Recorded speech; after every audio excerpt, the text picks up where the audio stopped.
grudge, break to mutiny, where civil blood makes civil hands unclean.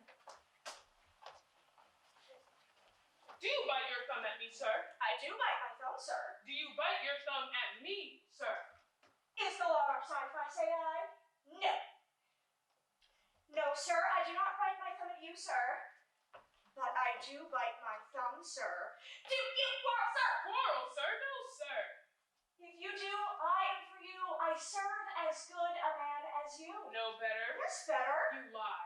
Gregory, remember thy washing blow. Draw me in. Down with the Capulets! Down with the Montagues. Rebellious subjects, enemies to peace, profaners of this neighbor-stated seal. We not here? What ho! You men, you beasts, on pain of torture from those bloody hands, throw your mistempered weapons to the ground and hear the sentence of your moved prince. 3 civil brawls, bred of an airy word by the old Capulet and Montague, have thrice disturbed the quiet of our streets. If ever you disturb our streets again, your lives shall pay the forfeit of the peace. Well, that seems a bit extreme. Can't you just send me to the principal's office or give me a detention? For this time, all the rest depart away. Once more, on pain of death, all men depart. Hey, did anyone notice while Blue was talking that there was a rhythm to her speech? No, I did not notice any rhythm. What rhythm did you notice? It was a rhythm known as iambic pentameter. Iambic pentameter? Iambic pentameter. Iambic coming from the iambic meaning of a metrical foot consisting of 1 short syllable followed by 1 long syllable or 1 unstressed syllable followed by 1 stressed syllable. I have 1 short foot and 1 long foot. My right foot is... I want to hear this. And pentameter meaning a line of a verse consisting of 5 metrical feet. Oh, so that means that iambic pentameter means that each of the metrical feet have 2 syllables, 1 short and 1 long. And since there are 5 of them, that means that there are 10 beats in each line. Exactly. Oh, this is making my heart race. It gets like this when I have difficulty understanding. Wait a minute! A heartbeat. Thump, thump. 1 short thump followed by 1 long thump. Okay, ladies and gentlemen, help us out here and make a heartbeat sound with us. Thump, thump. Sometimes Shakespeare has lines that are more than 10 beats per line. Like when Romeo sees Juliet on the balcony, he says, Oh, because my lady owns my love, all the cheaters you wear! Wow, that is 16 beats in 1 line. What do you think is going on with Romeo's heart right now? Wow, Now, that Shakespeare guy was a genius. now let's apply our iambic pentameter heartbeat to the beginning text of our first scene. 2 households both alike in dignity and fair, Rome nowhere we lay our scene. From ancient grudge break to new mutiny, where sinful blood makes sinful hands unclean. The other thing to make note of in this first grouping of lines is that it's part of a sonnet. A what? A sonnet. A sonnet is a 14-line poem that follows the following structure.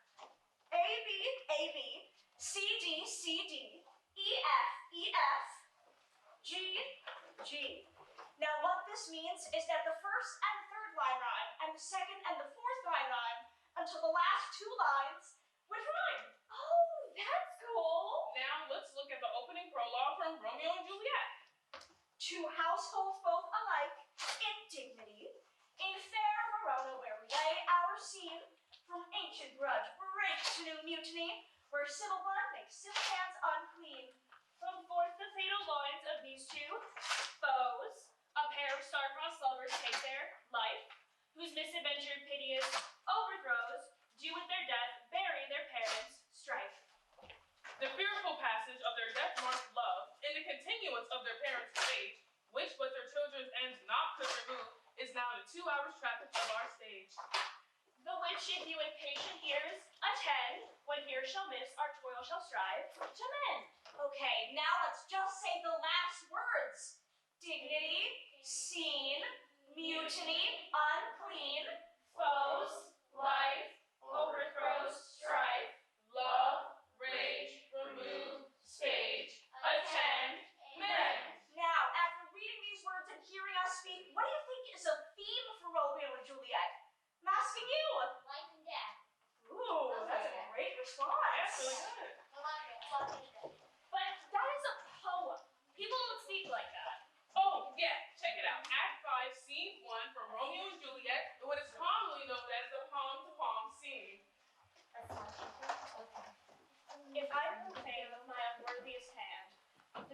shrine, the gentle sin is this. My lips to blushing pilgrims ready stand, to smooth that rough touch with a tender kiss. Good pilgrim, you do wrong your hands too much, which mannerly devotion shows in this. For saints have hands that they must use in prayer, and palm to palm is holy palmer's kiss. Have not saints lips and holy palmers too? Aye, pilgrim lips that they must use in prayer. Oh, then, dear saint, what lips do and hands do? Oh, They pray, grant thou, lest faith turn to despair. pilgrim, thou grant for prayer's sake. Then move not, though my prayer's effect I take. Hey, that is a poem. People do talk like that. And when they do talk like that, what does that say about the two people? Again, I'm really asking. They're connected? Yes! Great job, Amelie. But I'm tired of all this love talk. Let's move on to some mystery. Oh, let's move to Macbeth. You can't say that. What, Macbeth? You can't say that. We're in the theater. We're in the Little Wee Theater. Yes, but you still can't say Mac Daddy B because of the witches. Are you telling me I can't say Macbeth because of witches? Oh, God. You said it. Oh, God, we're ruined. Why all this concern about saying Macbeth? Well, the story goes is that if you say Mac Daddy B Macbeth. in the theater, that your production will be cursed by the spirits of the real witches who played the witches and cursed the first production of Mac Daddy B. Macbeth. Well, what happens if you're in a production of Macbeth? Don't you have to say the character's name? Macbeth? Yes, but you can't say it outside of the production. Macbeth. Stop saying Macbeth! You just said it. What you are about to see is what actors believe they have to do if they say Macbeth in the theater. They have to run outside and spin around 3 times. 1, 2, 3. Curse a bunch of times. And ask permission from the rest of the group if they can return to the space. Can I come back now? Yes, you can. Our next scene is from the first scene of Macbeth.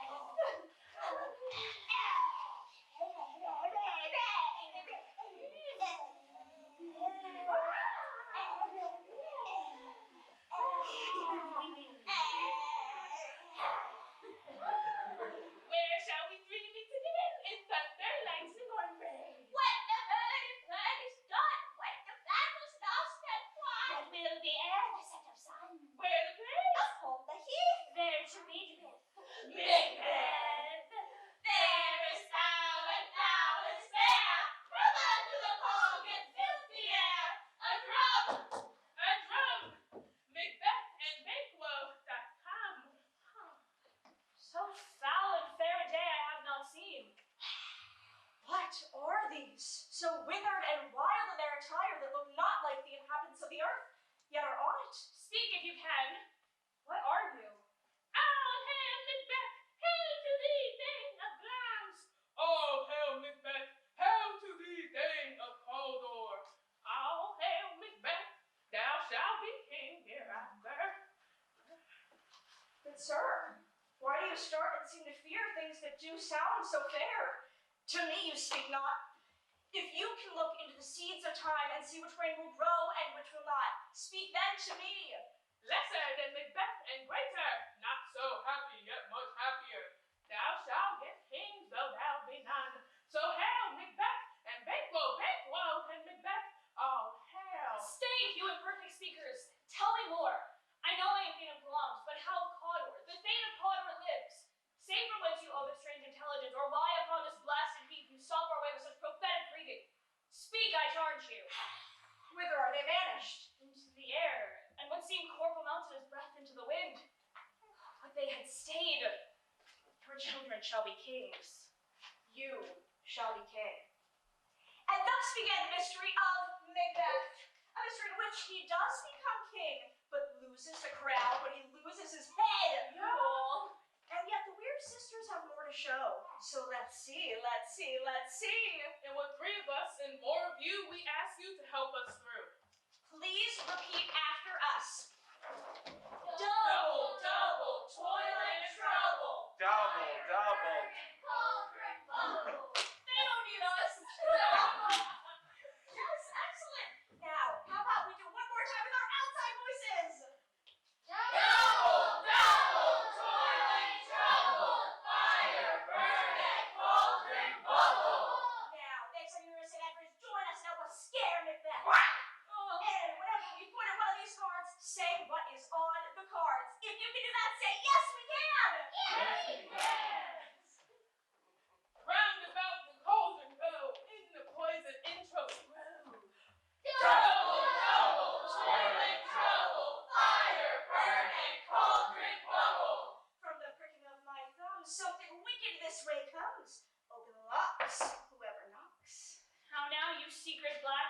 then, hags? What didst you do? A deed without a name. Answer me to what I ask you. Speak, Demand. will answer. Say, would thou rather hear it from our mouths or from our masters? Call him, let me see him. He knows thy thought. Hear his speech, but say thou not. Macbeth, Macbeth, Macbeth, beware Macbeth, beware the fate of that. Did lift me enough. Whate'er thou art, for thy good caution thanks. Thou hast heart my fear aright. But one word more. We will not be commanded. Here's another, more potent than the first. Macbeth, Macbeth, Macbeth. Have I 3 ears I hear thee?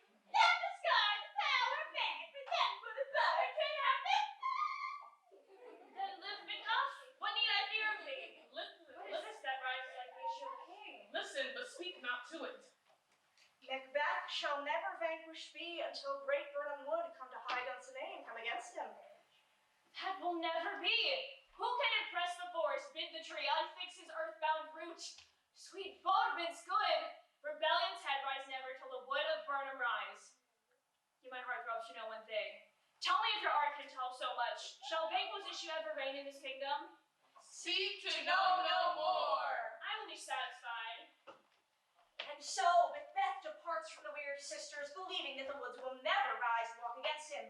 But the soldiers go into the woods and grab the branches from the trees and hide behind them to disguise their numbers. Then Macbeth comes face to face with Macduff, the Thane of Fife. Turn, hellhound, turn. Of all men else I have avoided thee. But get thee back. My soul is too much charged with blood of thine already. I have no words. My voice is in my sword.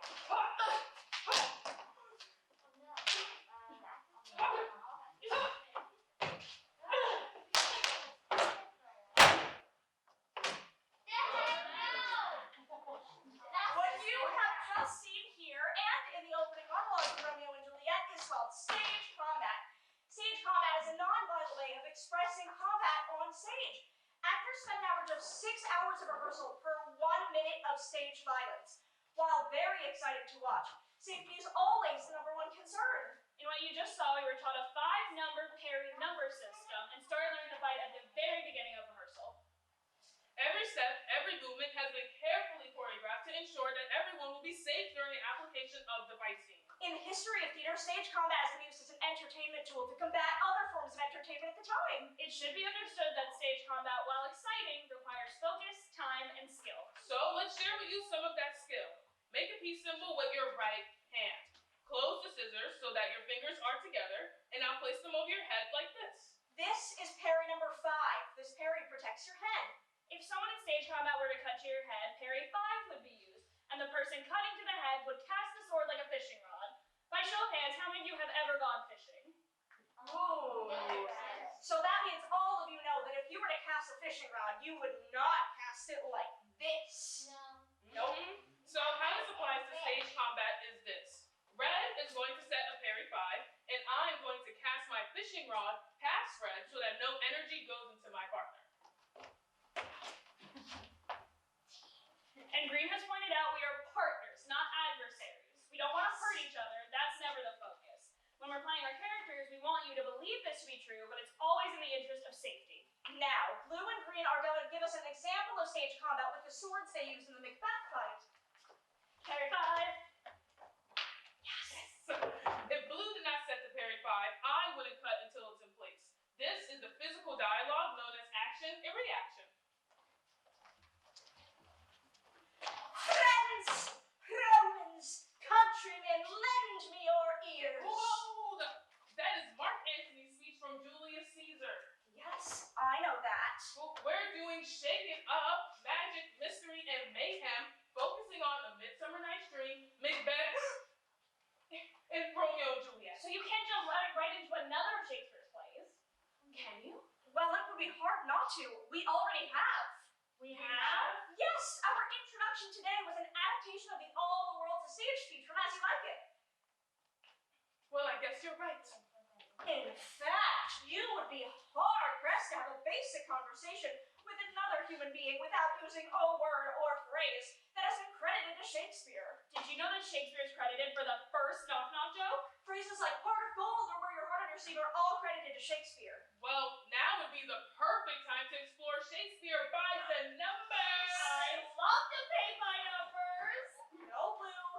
decided to explore Shakespeare by looking at numbers. Oh, cool! When you got here, you guys were handed cards with numbers on them. And now we're going to share with you what those numbers have to do with Shakespeare. Yes, these numbers will react with the right and the left brain thinker. The right brain thinker is more creative. The left brain is more analytical. I believe I've already made it known that my right foot is a half size smaller than my left. Anywho, let's get to our countdown. Countdown! Countdown, countdown, countdown! Countdown, countdown, countdown! Countdown, countdown,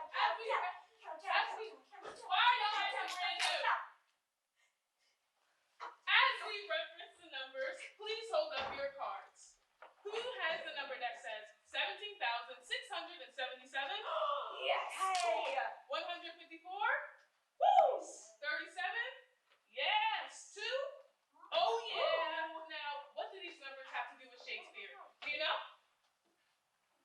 Well, within Shakespeare's 2 epic poems, 37 plays, and 154 sonnets, Shakespeare utilizes a total of 17,677 different words. To place this number in context, the King James Bible uses 8,000 different words, and Homer's Iliad uses 9,000 different words. Also, the number 70,677 was taken from a scholarly Shakespeare researcher rather than Wikipedia, which did Shakespeare use 20,138 words, but we determined we would much rather not use Wikipedia due to its unreliability. Nice work, Blue. Yeah, Blue, I'm impressed. Well, I would also like to make note of the fact that the number 37 plays associated with Shakespeare has also been placed into question, as some scholars say the number of plays could be between 36 and 40. Whoa. Moving on, 1564, 1616, and 23. 1564, the year Shakespeare was born. 1616, the year Shakespeare died. And 23 refers to April 23rd, the day that Shakespeare was believed to have been born and died. Must have been some party. And she's back. The next number to focus on is the number 3, the number of Shakespeare's children. Eldest daughter Susanna. Judith and her twin brother. Hamnet, who died in 1596 at age 11, and whose death is believed by many to be the personal inspiration for Hamlet, which was produced in 1600. 8, the number of years that Shakespeare's wife, Anne Hathaway, was older than Shakespeare. Cougar. And the last number we will explore is 1700. The number of words credited to Shakespeare as having invented. This number includes Changing nouns into verbs. Verbs into adjectives. connecting words never before seen or heard together. Adding prefixes and suffixes. And creating completely original words. Shakespeare utilized onomatopoeia. She said me. Onomatopoeia, which means the creation of words that imitate natural sounds. A great example of this is the word bump, where the B bumps into the B. Other words Shakespeare mentioned included bedroom, Hurry.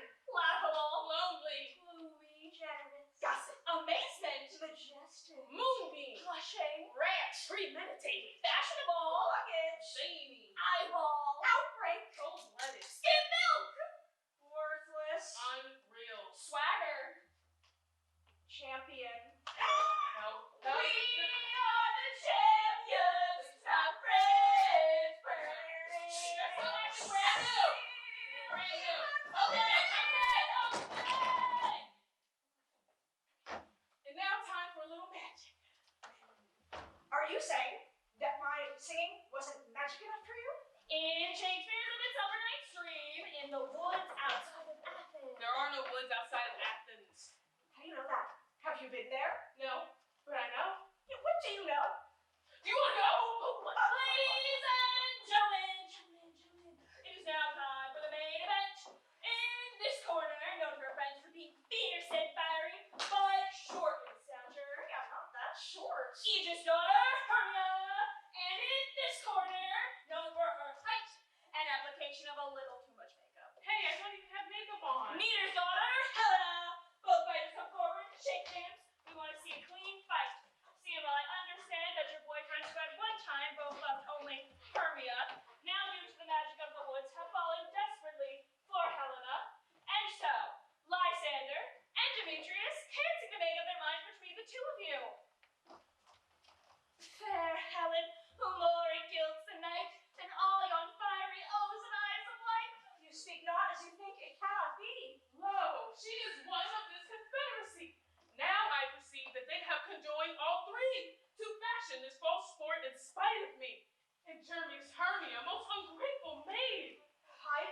kiss and your passionate words. I scorn you not, it seems you scorn me. Have you not said Lysander, as in some scorn to follow me, and praise my eyes and face? Or made your other love, Demetrius, to call me goddess, nymph, divine, rare, precious, celestial.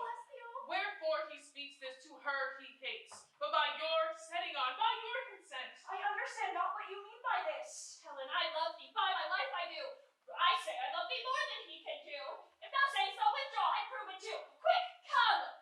Why are you grown so rude? What change is this sweet love? Thy love? Out, tawny tartar, out, loathed medicine, oh hated potion, hence. Do you not jest? Yes, soothe, and so do you. What, should I hurt her, strike her, kill her dead? Although I hate her, I'll not harm her so. What, can you do me greater harm than hate? Hate me wherefore? Am I not Hermia? Are you not Lysander? I am as fair now as I was erewhile. Since night you loved me, yet since night you left me. Oh, the gods forbid, in earnest shall I say. Aye, by my life, and never to desire to see thee more.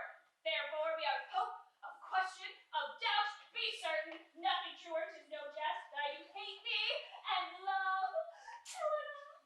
Oh, you juggler, you canker blossom, you thief of love, what have you gone by night and stolen my love's heart from him? Why, faith, have you no modesty, no maiden shame, no touch of bashfulness? What, will you tear impatient answers from my gentle tongue? Fie, counterfeit you, puppet you. Puppet! Why, so I that way goes the game. What are you grown so high in his esteem, because I am so low and so dwarfish? How low am I, thou painted maple? Oh, I pray you know you mock me, gentlemen, let her not hurt me. Good Hermia, let me go. You see how simple and how fond I am. Why get you gone? Who is it that hinders you? A foolish heart that I leave here behind. What with Lysander? With Demetrius. Be not afraid, she shall not harm thee, Helena. No, sir, she shall not, though you take her part. Now she holds me not. So follow, if thou darest, to try whose right of thine or mine is most in Helena. Follow? Nay, I'll go with thee, cheek by jowl. Oh, mistress, all this coil is long of you. Nay, go not back. I will not stay in your company. Your hands and mine are quicker for prey. My legs are longer, though, to run away. I am amazed, and know not what to say. And now for more mayhem, what is known as the play within the play. But not to play within the play from him. No, not that play within the play. Because that play within the play is about a murder and assassination. Assassination, yet another word Shakespeare invented. No, it's not that play within the play. Because that play within the play will be very fitting. It's not that play within the play. This one's funny. Okay, God, you don't have to yell at me. The play within the play from A Midsummer Night's Dream.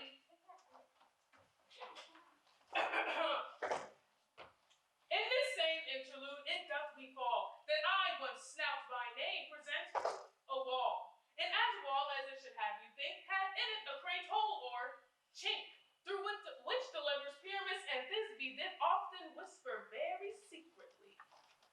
Oh, grim look night. Oh, night with hue so black. Oh, night, whichever art when day is not. Oh, night, alack, alack, alack. I fear my Thisbe's promises forgot. And thou, oh wall, oh sweet and lovely wall that stands between her father's ground and mine. Thou, oh wall, oh sweet and lovely wall, show me thy cheek to blink through with mine eye. Thanks, courteous wall. Jove shield thee well for this. But what see I? No Thisbe do I see. Oh, wicked wall, through whom I see no bliss. Cursed be thy stones for thus deceiving me. Oh, wall, full often hast thou heard my moans for parting my fair Pyramus and me. These cherry lips have often kissed thy stones with violet hair knit up in thee. I see a voice. Now like the chink of the spine, I can hear my Thisbe's face. Thisbe! My love, thou art my love, I think. Oh, kiss me through the hole of the spire wall. I kiss the wall's hole, not your lips at all. But thou, twinnest too, meet me straight away. Tide life, tide death, I come without delay.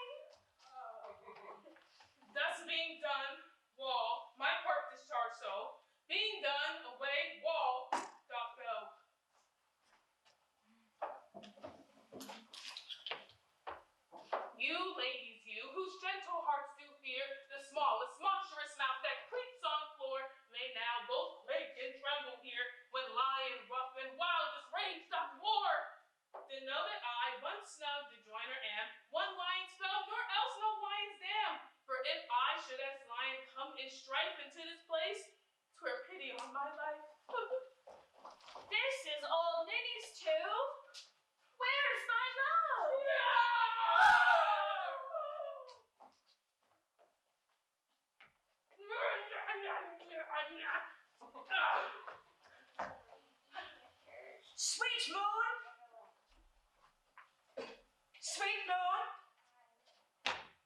Sweet moon! I thank thee for thy sunny beams, for by thy gracious gold and glittering gleams I trust to take the truest misty sight.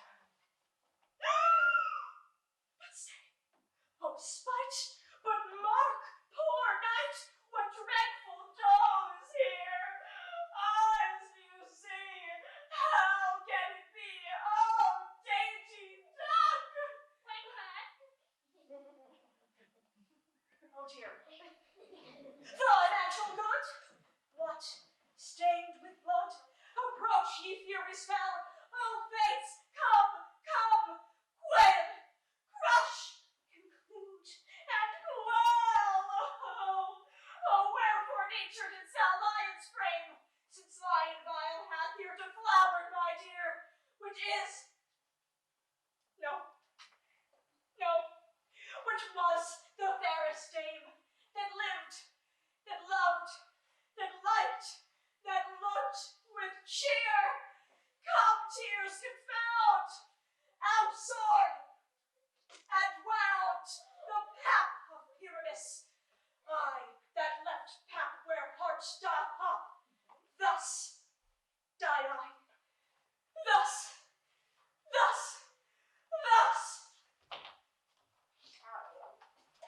Now am I dead. Now am I fled. My soul is in the sky. Tongue, lose thy light. Moon, take a flight. Now, die. Boom, boom, boom. Die. Brr, brr, brr. Brr, brr, brr.